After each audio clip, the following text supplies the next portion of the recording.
karena masalah kredit masa lalu telah diselesaikan.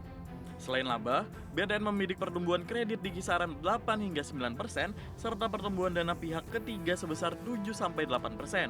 Langkah efisiensi juga dilakukan dengan menjaga cost of fund di bawah 3,6% dan rasio kredit bermasalah atau NPL di bawah 3,0%.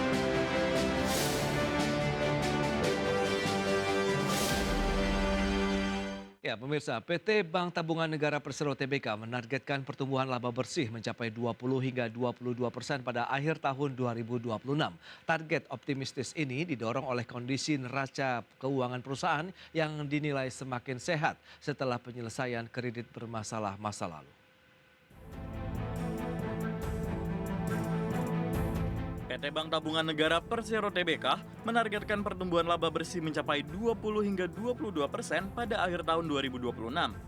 Direktur Utama BTN, Nixon Napitukulu, menyatakan perseroan berani memasang target laba tinggi karena masalah kredit masa lalu telah diselesaikan. Selain laba, BTN membidik pertumbuhan kredit di kisaran 8 hingga 9% serta pertumbuhan dana pihak ketiga sebesar 7-8%. Langkah efisiensi juga dilakukan dengan menjaga cost of fund di bawah 3,6% dan rasio kredit bermasalah atau NPL di bawah 3,0%. Guna menopang target tersebut, BTN menyiapkan sejumlah aksi korporasi strategis sepanjang 2026 dengan nilai mencapai belasan triliun rupiah. Di antaranya adalah penguatan permodalan sebesar 2 triliun rupiah pada semester 2, serta penerbitan wholesale funding senilai 4 triliun rupiah secara bertahap. Tak hanya penguatan modal, BTN juga berencana melakukan ekspansi melalui pembentukan anak usaha baru.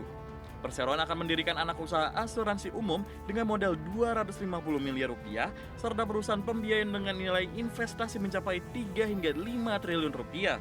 Seluruh ekspansi ini ditargetkan mulai terrealisasi pada semester kedua tahun 2026.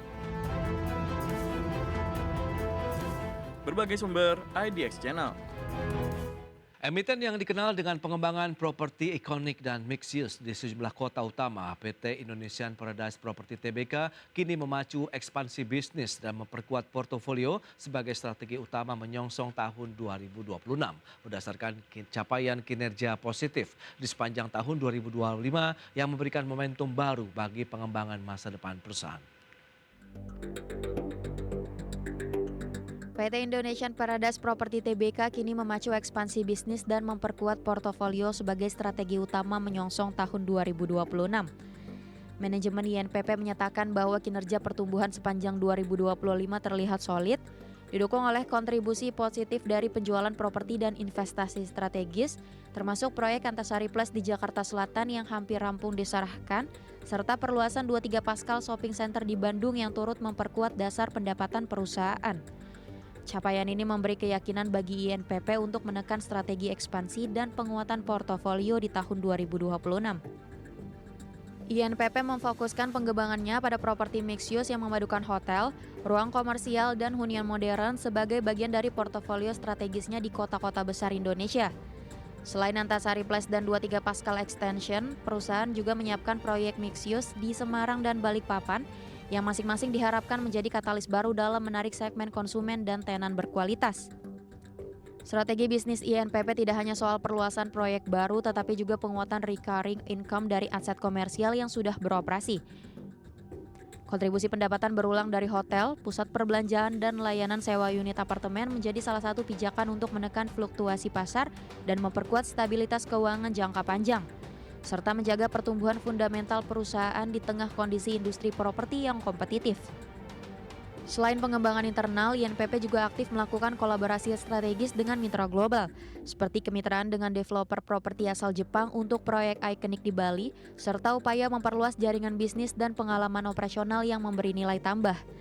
Langkah kolaboratif ini diyakini akan membantu INPP memperkuat positioning dan penetrasi pasar di kawasan Asia Tenggara.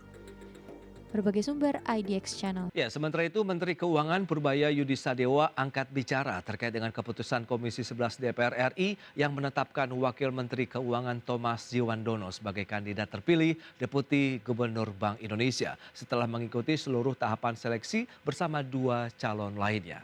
Ya, Purbaya menilai kehadiran sosok Deputi Gubernur BI dengan pemahaman kebijakan fiskal akan dapat memberikan kontribusi positif dalam perumusan kebijakan moneter ke depannya. Purbaya memastikan keterlibatan figur dengan latar belakang fiskal tidak berarti mencampuri independensi bank sentral. Menurut Purbaya, kebijakan moneter tetap berada dalam kewenangan BI, sementara masukan dari sudut pandang fiskal diharapkan dapat memperkaya diskusi dan pengambilan keputusan.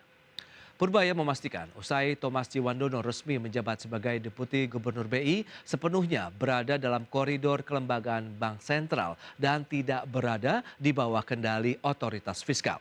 Namun, keluasan cara pandang dan pengalaman yang dimiliki Thomas dinilai akan memberikan dinamika serta warna baru dalam diskusi kebijakan moneter di Bank Indonesia.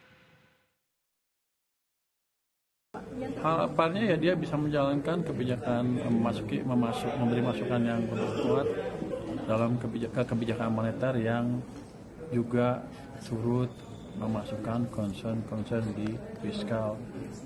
Jadi bukan berarti kita akan orang bilang katanya di Tempo ya fiskal menguasai moneter, enggak, kan beda. Setelah di sana ya dia di sana, saya nggak bisa ngendaliin dia. Cuman kan kalau pemikirannya lebih luas, dia bisa memberikan makna yang berbeda ke diskusi. Nama Thomas Jiwandono tengah menjadi sorotan setelah Komisi 11 DPR RI menetapkannya sebagai Deputi Gubernur Bank Indonesia untuk menggantikan Juda Agung. Sosok yang sebelumnya menjabat Wakil Menteri Keuangan ini memiliki rekam jejak panjang di dunia profesional bisnis dan pemerintahan. Nama Thomas Jiwandono tengah menjadi sorotan setelah Komisi 11 DPR RI menetapkannya sebagai Deputi Gubernur Bank Indonesia untuk menggantikan Juda Agung. Sosok yang sebelumnya menjabat Wakil Menteri Keuangan ini memiliki rekam jejak panjang di dunia profesional, bisnis, dan pemerintahan.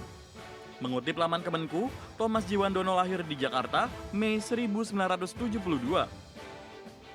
Salah satu keponakan Presiden Prabowo Subianto itu menempuh pendidikan tinggi di Amerika Serikat dengan meraih gelar Bachelor of Arts bidang sejarah dari Harvard College pada 1994. Pendidikan pasca sarjananya ditempuh di Johns Hopkins University dengan gelar Master of Art di bidang hubungan internasional dan ekonomi internasional pada 2003. Karir profesional Thomas dimulai dari dunia jurnalistik pada 1993. Ia sempat menjadi wartawan magang di majalah Tempo, lalu bergabung sebagai jurnalis di Indonesia Business Weekly pada 1994. Selepas itu, Thomas beralih ke dunia keuangan. Ia pernah menjadi analisis keuangan di NatWest Market Jakarta pada periode 1956 sampai 1999, kemudian melanjutkan karirnya sebagai konsultan di Castle Asia pada 1999 sampai 2000. Perjalanan karirnya berlanjut ke dunia korporasi. Pada 2004, Thomas bergabung dengan Komeksindo Internasional dan meniti karir dari Direktur Pengembangan Bisnis 2004 sampai 2008, Deputi CEO 2008 sampai 2009, hingga menjadi CEO pada 2010 sampai 2024. Ia juga menjabat sebagai Deputi CEO Arsari Group pada periode 2011 sampai 2024. Di bidang politik, Thomas tercatat sebagai Bendahara Umum Partai Gerindra sejak 2008. Masuk ke pemerintahan, Thomas pertama kali dilantik sebagai Wakil Menteri Keuangan pada 18 Juli 2024 di era Presiden Joko Widodo. Ia kemudian dipercaya kembali menjabat Wakil Menteri Keuangan di Kabinet Merah Putih pemerintahan Presiden Prabowo Subianto dan Wakil Presiden Gibran Rakabuming Raka dan dilantik pada 21 Oktober 2024.